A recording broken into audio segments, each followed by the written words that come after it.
है, आज आषाढ़ पूर्णिमा है, आज धम्म चक्र प्रवर्तन दिवस है।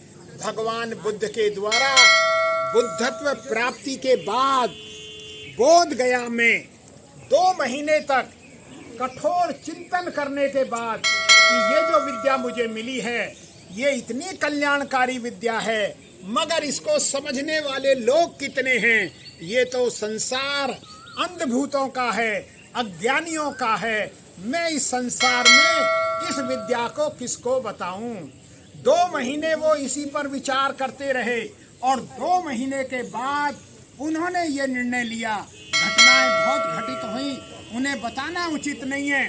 2 महीने के बाद वे सारनाथ में आते हैं और 5 जो उनके मित्र थे जिन्होंने पहले उनका साथ छोड़ दिया था वो उनके बीच में बैठते हैं।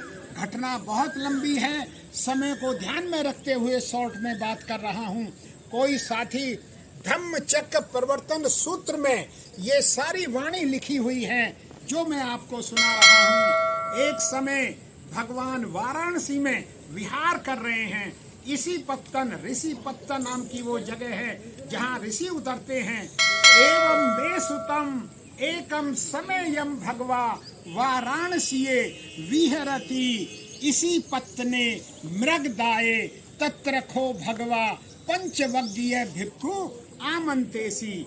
वहाँ वो 5 भिक्षुओं को ये शिक्षा देते हैं।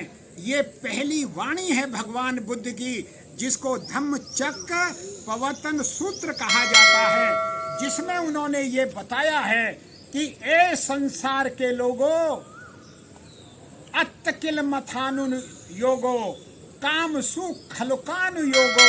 ये जो आप जो सुखी जीवन जीते हैं, बहुत शानदार जो जिंदगी जीते हैं, इससे सुख मिलने वाला नहीं है।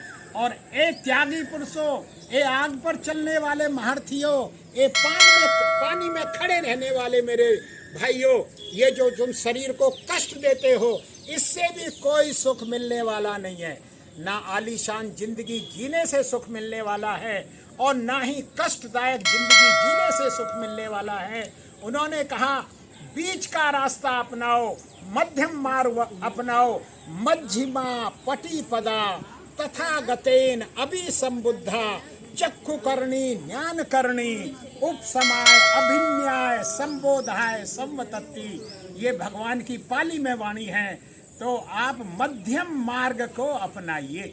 मध्यम मार्ग का मतलब है कि हम अपने जीवन में समता में रहें, शांत रहें, शांत चित्त से व्यवहार करें। सुख आए नाचे नहीं, दुख आए नहीं रोए, चित्त समता में रहे, सुखी वंत है सोए। क्षण क्षण क्षण क्षण बीतते जीवन बीता जाए रे, क्षण क्षण का उपयोग कर बीता क्षण नहीं आए रे। तो प्रत्येक क्षण बहुत मूल्यवान है। और ये जो अनपढ़ होना, विद्वान होना, धनी होना, निर्धन होना, ये सब बेकार की बातें हैं। अनपढ़ या विद्वान हो, निर्धन या धनवान हो, जिसने मन मैला किया उसके व्याकुल प्राण।